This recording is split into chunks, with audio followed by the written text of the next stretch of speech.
Hello guys, welcome to the new video. आज की video के अंदर हम करने वाले हैं जावा क्विज, जो कि मोस्टली आपके इंटरव्यूज में पूछी जाती है।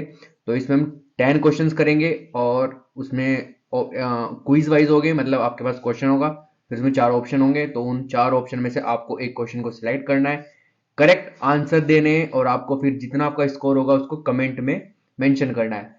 तो मैं क्विज स्टार्ट करूंगा, फिर उसके बाद आपको उसका आंसर देना है, और आंसर देने के बाद अपने पास उसका रिकॉर्ड रखना है।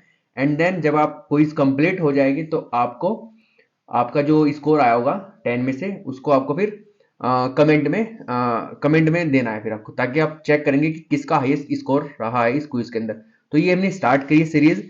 तो अभी जस्ट पहले क्वेश्चन से, बेसिक से भी हो सकते हैं, तो आप इनको अच्छे से देना। और नेक्स्ट जब हम नेक्स्ट धीरे मतलब कि जब नेक्स्ट क्वेश्चंस होंगे तो हम अपडेट करेंगे और क्वेश्चंस का लेवल बढ़ेगा। फिर इसमें कोडिंग क्वेश्चंस भी हो सकते हैं और आप नॉर्मल क्वेश्चंस भी हो सकते हैं। तो अभी आपको थोड़ा बेसिक बेसिक लेवल मिल जाएगा, जिसमें आपको इसको 10 आउट ऑफ 10 करने का ट्राई करना है। ये क्वेश्चंस मोस्टली ये क्वेश्चंस जो हम आज क्विज में करेंगे, ये आपके इंटरव्यूज में पूछे जाते हैं, या आपके नॉर्मल कहीं पर भी कोई भी जावा रिलेटेड क्वेश्चंस पूछ सकता है। मोस्टली तो इंटरव्यूज में होते हैं। तो हम पहली क्विज स्टार्ट करते हैं, और ये 10 क्वेश्चंस है। आप इन 10 क्वेश्चंस को अटेम्प्ट करने का ट्राई करना, और 10 आउट ऑफ 10 करने का भी ट्राई करना। और एंड में आपको क्या करना है, अपने स्कोर कमेंट में पेस्ट करना है, मतलब अपने अपना जो भी स्कोर रहने वाला है 10 में से, उसको आपको पेस्ट करना है। फिर आप चेक करना है कि आपका हाईएस्ट स्कोर कितना रहा है और किसका टॉप पे रहा है। चलिए हम स्टार्ट करते हैं पहला क्वेश्चन को। हमारा पहला क्वेश्चन क्या होने वाला है, which keyword is use to define the constant. So कौन से कीवर्ड हम यूज करते हैं डिफाइन करने के लिए कांस्टेंट को। तो ये 4 है। आई थिंक ये बहुत इजी क्वेश्चन है और आपको उसमें आंसर पता भी लग गया होगा। बट अगर आपको इसमें तो डाउट है तो आप वीडियो को पॉज करके अपना सोच सकते हो, अदरवाइज तो मैं आपको आंसर बताऊंगा ही फिर। तो आपने आई थिंक आपने आंसर दे दिया होगा, तो हम आंसर पे चेक करते हैं। तो इसमें फाइनल कीवर्ड यूज करते हैं कांस्टेंट को डिफाइन करने के लिए। अब मोस्ट ऑफ द स्टूडेंट ने कीवर्ड को ही आंसर दिया होगा, तो मे बी उनका आंसर रॉन्ग हो सकता है। तो फाइनल कीवर्ड को हम यूज करते हैं कांस्टेंट वेरिएबल को डिक्लेयर करने के लिए, जिसकी value can not be change. अगर उसको एक बार हमने असाइन कर दिया तो उसकी वैल्यू चेंज नहीं हो सकती है। तो ये पहला क्वेश्चन था। अब हम नेक्स्ट क्वेश्चन ट्राई करते हैं। और अगर आपको लगता है कि यार आपको टाइम चाहिए क्वेश्चन में, तो आप वीडियो को रोक सकते हो, रोकने के बाद उसका आंसर दे सकते हो, एंड देन फिर उसको पॉज करके आगे से स्टार्ट कर सकते हो। हमारा सेकंड क्वेश्चन क्या होने वाला है, what is the purpose of super keyword in Java. Super keyword का क्या यूज है, पर्पस क्या है जावा के अंदर। 4 ऑप्शन है हमारे पास, इन चारों ऑप्शन में से आपने ट्राई करना है। और आई थिंक आपने आंसर दे दिया होगा, नहीं दिया तो आप वीडियो को पॉज कर सकते हो, मैं अगेन एंड अगेन बोल रहा हूं आपको। तो वीडियो को पॉज करके उसका आंसर दो, फिर वीडियो को स्टार्ट करके अपना आंसर मैच करना। एंड देन इसका आंसर हमारा क्या होने वाला है, इसका आंसर है B, access the immediate parents class object. ये काम क्या करता है, सुपर कीवर्ड इन जावा के अंदर use to refer the immediate parent class, मतलब जो भी उसकी पेरेंट क्लास है उसको रेफर करने के लिए हम यूज करते हैं। Can use to call the method and access the field, इसको हम यूज कर सकते हैं मेथड को एक्सेस करने के लिए भी। ये हमारा सेकंड क्वेश्चन था, और ये क्वेश्चन आप कहीं ना कहीं चेक कर सकते हो जरूर, मतलब आपको इंटरव्यूज में भी कहीं ना कहीं मिल जाएंगे, या एमसीक्यू में, या आपके किसी अच्छे लेवल जो भी आपका लेवल का क्वेश्चन लेवल रहने वाला है, जो कि मोस्टली कहीं पर पूछा गया होगा, तो ये क्वेश्चन आपको वहां कहीं ना कहीं मिल जाएंगे। तो आपका थर्ड हमारा क्वेश्चन है, in Java what is the purpose of translate keyword. So इसका पर्पस क्या है, और ये हमारे पास 4 ऑप्शन है। तो हमारा आंसर है, एक specific the variable should be not serialized. Trans keyword use करते indicate that a variable should not be included a process of serialization. Now fourth question, which of the following collection is synchronized in Java। तो इसमें हमारे पास 4 option है, array, link list, hash map and vector. The answer is vector. Among the following option, vector is only a collection that is synchronized. Both array and list are not synchronized. इसमें हमने पूछा था synchronise कौन सा है। हमारा array and link list हमारा synchronise नहीं है, बट हमारा वेक्टर क्या है, एक सिंक्रोनाइज है। तो नौ हमारा फिफ्थ क्वेश्चन है, what is the purpose of this keyword in Java. तो दिस कीवर्ड आपने मोस्टली कहीं ना कहीं आपने जरूर सुना होगा कि हम दिस कीवर्ड क्यों यूज करते हैं जावा के अंदर। और ये ऑलमोस्ट आपके कॉलेज में, इंटरव्यूज में या कहीं पर भी आपको जरूर आएगा कि दिस कीवर्ड क्यों यूज करते हैं। तो आई होप आपने इसका आंसर दे दिया होगा, बट अगर नहीं दिया है तो आप आंसर चेक कर लेना। इसका आंसर हमने गलत लगा दिया,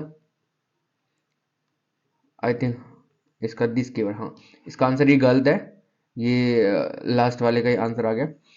सो दिस कीवर्ड हम यूज करते हैं रेफर टू, इसका आंसर है ए या बी या सी या डी। अब देखो इसमें दिस कीवर्ड हम यूज करते हैं सी, इसका answer refer to the current instant of the class, और इसमें इसका आंसर सी है। अगर आपका इसमें आंसर मिसमैच हो रहा है तो आप उसको कमेंट में बताना कि इसका आंसर क्या आपको अकॉर्डिंग किया था, बट मेरे अकॉर्डिंग इसमें सी है, refer to the current instant of the class.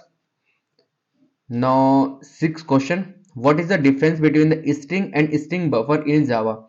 So what is the difference between string and string buffer, ये भी ऑलमोस्ट आपने क्वेश्चन कहीं ना कहीं देखा होगा। सो इसमें चार ऑप्शन है, चारों में से आपने आई थिंक आपने आंसर दे दिया होगा। And now the answer is string is immutable. Immutable का मतलब होता है कि जिसको हम एक बार डिफाइन कर दे उसको हम चेंज नहीं कर सकते हैं। एंड स्ट्रिंग बफर हमारा म्यूटेबल है। म्यूटेबल का मतलब होता है कि जिसको हमने एक बार डिफाइन किया देन हम उसमें एडिट या मॉडिफिकेशन करना चाह रहे हैं तो हम उसके अंदर कर सकते हैं, बट स्ट्रिंग हमारा इम्यूटेबल है तो उसको हम चेंज नहीं कर सकते। सो ये डिफरेंस है दोनों में, स्ट्रिंग में एंड स्ट्रिंग बफर में। नाउ द सेवन क्वेश्चन है हमारा, which expectation is which exception is throw by the main method in Java. So इसमें हमारे पास फोर ऑप्शंस है। सो हमें पूछा गया कि कौन सी एक्सेप्शन थ्रो होती है हमारे मेन मेथड के through, run time exception, IO exception, class not found exception, या फिर array index out of bound exception. So the answer is D, the main method in Java is may throw array bound out of bound exception if an attempt to made an access an array different element with the index out of the boundary। सो हमारा main method कौन सा exception throw करता है, D, इसका answer D है। So the eight question in Java, what is the purpose of volatile keyword, volatile keyword। So the purpose, what is the purpose of volatile keyword? So we have four options, I think you already have given the answer। अगर आप तक नहीं दिया है तो video को pause करके check कर सकते हो अपने आंसर को, अभी तक जितने आपने दिए हैं। सो हमारा 8 क्वेश्चन है तो इसका आंसर हमारा है indicate a variable value may be not change by the multiple threads. So इसका आंसर है B, indicates that a variable's values may not be changed by the multiple threads। The volatile keyword in Java is used to indicate a variables that may be changed by multiple threads, ensuring that the change are visible in all the threads। जितनी value change हुई है वो सभी threads में visible होनी चाहिए। Now the question is 9, what is the purpose of break statement in Java। तो ये आई थिंक ये चीज मैंने कवर करी थी अपने जावा कोर्स वाले सीरीज में भी कि ब्रेक का यूज क्या था, जब हमने इफ एल्स वाली कंडीशन स्टार्ट की थी और वो वाला टॉपिक कवर किया था तो उसके अंदर में ब्रेक का यूज बताया था कि ब्रेक का यूज क्या करते हैं। तो इसका आंसर आपको पता लग गया, अगर नहीं पता है तो यार आप वो जाके वीडियो चेक कर लेना। तो हमने इसमें terminate the loop and transfer the control to the next iteration. इसमें क्या करता है, ब्रेक हमारे लूप को ब्रेक टर्मिनेट कर देगा और जो भी फ्लो है ट्रांसफर कर देगा नेक्स्ट इटरेशन पर। तो break statement use in Java to exit a loop and transfer the control to the next और आउट ऑफ द लूप, मतलब अगर हमें लूप से बाहर निकलना तो हम ब्रेक यूज कर सकते हैं। Now the next and last question, which design principle in Java prompt code reusability. So इसके अंदर हमारे पास चार ऑप्शन है एंड इसका आंसर आप अपने आप से दो, अदरवाइज तो फिर मैं दूंगा ही। और इसका आंसर है अपना इनहेरिटेंस। रीयूजेबिलिटी पूछा है उसने कि कौन से प्रिंसिपल के अकॉर्डिंग होता है। इनकैप्सुलेशन हमारे अलग चीज है। इनहेरिटेंस में अंदर हम एक क्लास को बनाने के बाद उसको दूसरी जगह यूज करते हैं, इनहेरिट करते हैं। तो ये वाला पैटर्न मैंने पूरा टॉपिक कवर किया था, वो भी हमारी जावा वाली सीरीज के अंदर, वो भी नहीं चेक करी वो भी जाके देख लेना यार, उसका भी मैं डिस्क्रिप्शन में लिंक या आई बटन पर आपको मिल जाना है। तो ये थे हमारे 10 क्वेश्चन आज के, थोड़े बेसिक लेवल्स थे। तो आई थिंक आने वाले टाइम में थोड़ा कोडिंग टाइप बन सकते हैं, थोड़ा कोडिंग लेवल आ जाएगा इनमें।